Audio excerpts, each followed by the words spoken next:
Tonight, holiday weekend, we hit the streets to see what people are doing over their extra long break. Plus, damage control. Danielle Smith tries to put out fires involving comments made within her own camp. And, in for a surprise, the federal government cuts off funding for its community access program. In sports, whatever it takes, Bobcats veterans and hopefuls gather for this year's spring camp. This is Newcap News with Mike Baden. Good evening. It is Easter weekend, and with most businesses closed yesterday for Good Friday, Saturday seems to be the day to shop. If you're wondering where most of the population of the border city was today, shopping, like we said, is the answer. Parking lots were jam-packed, and as many people picked up last-minute groceries and Easter treats for the family. For those that chose to stay home for the long weekend, getting together with family and friends is the top priority. Going to church for Easter, spend a lot of time with family and friends, just out getting some Easter treats and so on for the little ones, and just enjoying family and hopefully a little better weather.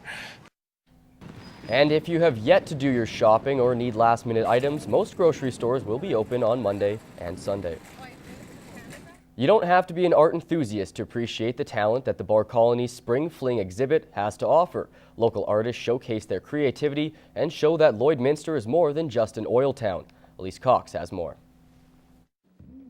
It may not be the first thing that comes to mind when thinking of Lloydminster, but we're soon to be known for our local artists. They have all these creative juices, and it gives them an outlet, and it gives us an outlet just to see what's going on. You know, people think Lloydminster is all oil, but there's a lot of culture here too. The Midwest Canadian Artists Spring Fling exhibit is back to showcase local talent. It's local artists, a variety of different mediums, and some really neat local art.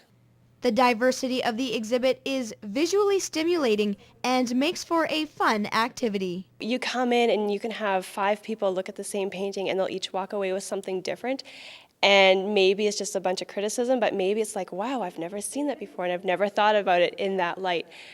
But the exhibit also inspires the artists to create something totally different. The artist has taken old love letters from her parents and torn them into wing shapes, and it's really neat to see all the creative ideas that come out from local talent. Most of the artwork is for sale, and the exhibit is only on display until the end of the month. Elise Cox, Newcap News. It's Danielle Smith's time to put out fires involving comments made within her own camp. The Wildrose leader was in damage control after a senior member of her staff spoke about the party's stance on publicly funded abortion. The one issue that never leaves the minds of most Albertans is health care. Wildrose Party leader Danielle Smith spent about an hour talking with seniors about the party's health care policies. But like Alison Redford last week, this week, Smith found herself putting out an internal fire of her own. It was on the question of publicly funded abortions. Our members have never had policy on this issue. We will not be legislating on this issue. It all started when the party's chief administration officer responded to a citizen's blog question about whether the Wildrose Party was in favor of citizen referendums on some issues like abortion. Jeffrey Trinchy wrote, "The legalities of abortion fall under federal jurisdiction. We respect that Albertans view social issues differently, which is why Wildrose would immediately introduce legislation allowing citizens to put issues like abortion to a citizen-initiated referendum." Smith says Trinchy is incorrect. She says the party is in favor of citizen-initiated referendums, but not on federal legal issues like publicly funded abortions. He missed a couple of very important points, is that it does have to be legal. It has to be something that you could do under the Charter of Rights and Freedoms and something you had the authority to do under Section 91 or 92 of the Constitution. Both of these leaders are right-wing leaders. There's no place for right-wing thinking in this province.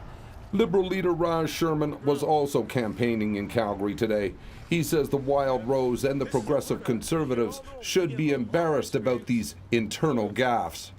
It reflects a lack of cohesion within the Wildrose Party. The one hand is saying something and the other hand is saying another. Daniel Smith says the bottom line is straightforward. The Wildrose Party will not have public referendums on issues that can't be instituted. Kevin Rich, CTV News, Calgary. A community in central Alberta is anxiously awaiting updates after 2 young sisters fell through thin ice in a backyard pond. The little girls were rushed to hospital with life-threatening injuries, prompting emergency workers to issue a safety warning to all Albertans. Emergency crews were called to a rural property southwest of Red Deer shortly after 10 Friday morning. 2 girls, ages 3 and 5 years old, had fallen through the ice on a small pond located on the property. The 2 young girls are sisters. Police believe they were playing outside in the backyard when they broke through the ice. They were rescued by family members. Family members immediately requested assistance, and both these little girls were transported to the Red Deer Hospital. A short time later, Stars Air ambulance was called in. One from Calgary and another from Edmonton to transport the youngsters to the Stollery Children's Hospital. Both of these patients, unfortunately, they were in very critical condition during transport. They required the additional capacity to support the care of both these patients.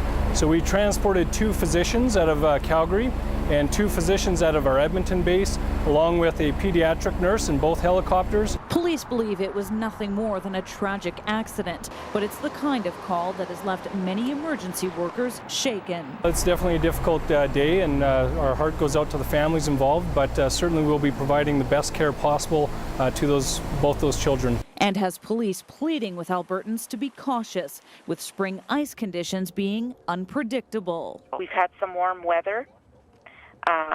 The ice has become thin and fragile. Please be careful. Elise joins us for a quick look at weather. And Elise, the sun is shining and the snow is almost completely gone now. Yeah, really sunny outside today, but it was also really windy. We got winds up to 40 kilometers per hour for most of the day, and we're expecting a little more of this over the next 24 hours with the sunshine and the wind. But right now in Lloydminster, we're sitting at 6 degrees. Some strong winds coming in from the northwest at 30 kilometers per hour, gusting to 42, and windy around the region as well today. 7 degrees in the Lakeland region, and the battle for getting wind gusts at 50 kilometers per hour right now. I'll have more on your local forecast and what we're expecting in the next 24 hours coming up in a few minutes. Coming up, people who use the internet at libraries or community centers may be in for a surprise. We'll tell you why after the break.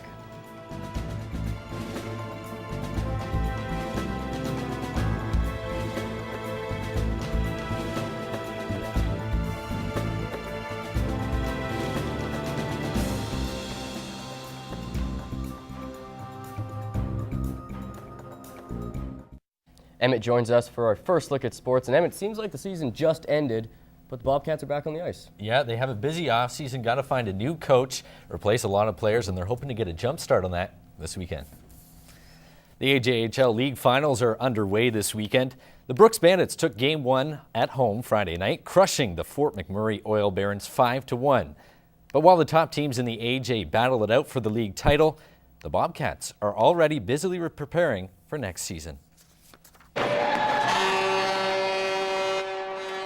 The 2012-13 season promises to be drastically different than this past year. The Bobcats head coach and general manager Brian Curran is gone. 7 of the team's top 8 scorers gone. This weekend, the Bobcats hope they are looking at some of the players of the future at the 2012 spring camp. We need a goalie next year, and there's definitely a few that could contend for that position, so it's looking good. And otherwise, there's good couple kids out there that make good plays with the puck and it's just smart, right? And they could probably push for a spot come fall. There's a great number of guys that can definitely do some wonderful things with the puck, and it's good to see, and it might bring a lot of stuff to our team next year. 105 prospects from across Western Canada and the States are with the Bobcats, hoping to make an impression that will get them invited back to the fall main camp. The players want to be noticed, but are keeping a simple approach. It's not totally different from what I've been used to, but it's definitely a little faster, you know. Playing hockey and having fun, so. Yeah. Don't be scared, don't be intimidated, play your game. If if you play nervous, you never play your best. While the Bobcats are still without a head coach, the veteran players are doing some scouting of their own. It's just kind of seeing the chemistry between the guys, maybe for the guys that are going to make the team next year, and see how they mix in with everybody. The camp includes on-ice drills, off-ice training with Cujo conditioning, and an education seminar. But that is all the time we have for today. Thanks for watching. Have a good night.